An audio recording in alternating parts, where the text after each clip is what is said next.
আসসালামু আলাইকুম। আজকে আমি আপনাদের একটা ভিডিও শেয়ার করছি।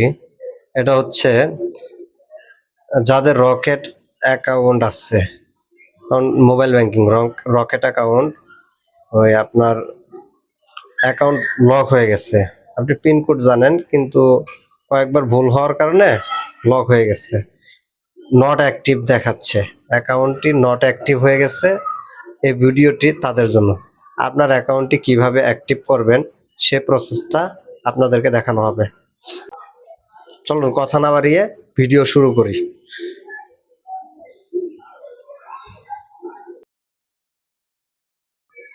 আচ্ছা, আমি প্রথমে আপনাদেরকে আমার অ্যাকাউন্টে অ্যাক্টিভ আছে না নট অ্যাক্টিভ অবস্থায় আছে সেটা দেখাচ্ছি। আমি ডায়াল বেডে চলে গেলাম, তারপর স্বাভাবিকভাবে আমি ডায়াল করলাম। তারপর মনে করেন আমি আমার ব্যালেন্স চেক করব। সেক্ষেত্রে ব্যালেন্স দেখার জন্য 5-এ ক্লিক করলাম, তারপর 1-এ ক্লিক করলাম ব্যালেন্স চেকের জন্য। এরপর আমি আমার পিন নাম্বারটি দিব। তো পিন নাম্বারটি দিলাম। এখানে কি লেখাচ্ছে? Account is not active. তো আমি অ্যাকাউন্টটা এখন অ্যাক্টিভ করে দেখাবো। আমার পিন নাম্বার মনে আছে, সব ঠিক আছে, কিন্তু অ্যাকাউন্টটা নট অ্যাক্টিভ দেখাচ্ছে। এখন এই অ্যাকাউন্টটি কিভাবে অ্যাক্টিভ করব সেটাই দেখাবো আপনাদেরকে। তো আমি মেন মেনুতে চলে গেলাম, না কেটে দিলাম, থাক, আপনাদের শুরু থেকে দেখাচ্ছি। এরপর আবার রকেটে ঢুকলাম, *322# দিয়ে। ঢোকার পরে এখানে মাই অ্যাকাউন্ট আছে, 5 নম্বরে মাই অ্যাকাউন্টে গেলাম।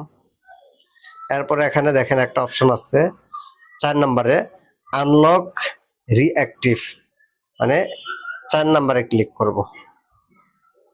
সো 4 নম্বরে ক্লিক করলাম। এরপর এখানে আমার যে এখানে যে আমার পিন নাম্বারটা আছে সেটা দিয়ে দিব। যে আমার পিন নাম্বারটা আছে ওটা দিয়ে দিলাম। দেখুন দেখুন এখন আমার অ্যাকাউন্টটি অ্যাক্টিভ হয়ে গেছে। এখানে লেখা আছে your account is active successful, মানে আমার অ্যাকাউন্টটি অ্যাক্টিভ হয়ে গেছে। আচ্ছা, আমার অ্যাকাউন্টটি অ্যাক্টিভ হয়েছে সেটা আপনাদের দেখাচ্ছি। এই যে, তারপরে আবার 5 দিলাম, এরপরে আবার 1 দেবো। এখন আমার ব্যালেন্স চেক দিচ্ছি। এখন পিন নাম্বার দিব।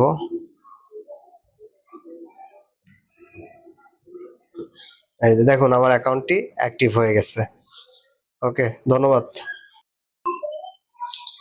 ভিডিওটি কেমন লাগলো তা অবশ্যই কমেন্ট করে জানাবেন। আর যদি ভিডিওটি ভালো লাগে অবশ্যই একটি লাইক দিবেন। আর যদি মনে করেন ভিডিওটি গুরুত্বপূর্ণ তাহলে আপনি আপনার টাইমলাইনে শেয়ার করে রেখে দিতে পারেন। ধন্যবাদ। আসসালামু আলাইকুম।